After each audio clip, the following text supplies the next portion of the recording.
In September 2020, the American Chamber of Commerce in Indonesia and the Economic Research Institute for ASEAN and East Asia collaborated with 24 implementing partners to conduct a survey of 264 firms with operations in the Southeast Asian region to gauge the impact of and responses to the COVID-19 pandemic.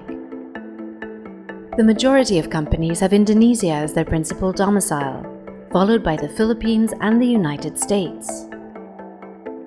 Predominant sectors of those surveyed include services, information and communications technology, tourism and hospitality, and energy.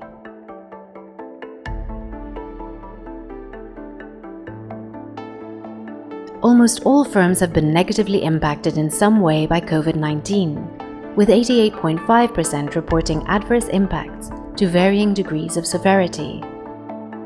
On average, companies experienced a moderately adverse impact.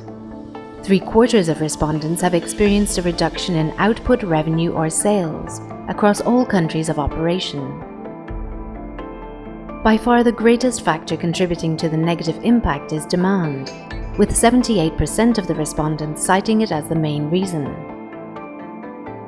In addition to demand shock, several respondents identify lockdown and travel restrictions as the main cause of the difficulties.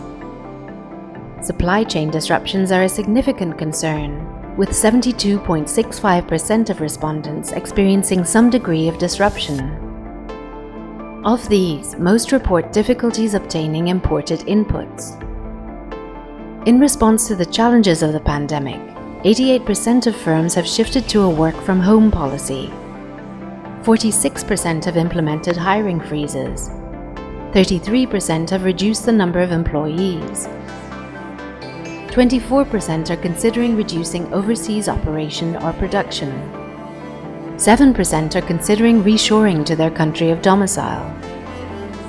46% of respondents are planning to make new investments in 4IR technology. And 64% of these stated that this decision was influenced by COVID-19. Most respondents believe that it will take until Q2 2021 or later for business activities to stabilize. In a similar survey conducted in Indonesia in April, 36.4% of respondents were optimistic that business activities would have returned to normal in 6 months.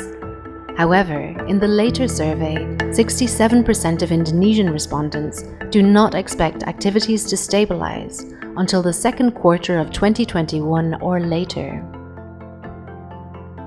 In Indonesia, longer-term expectations had a more negative slant in April. 31.8% of respondents believed that there would be a significant impact, 50% a moderate impact.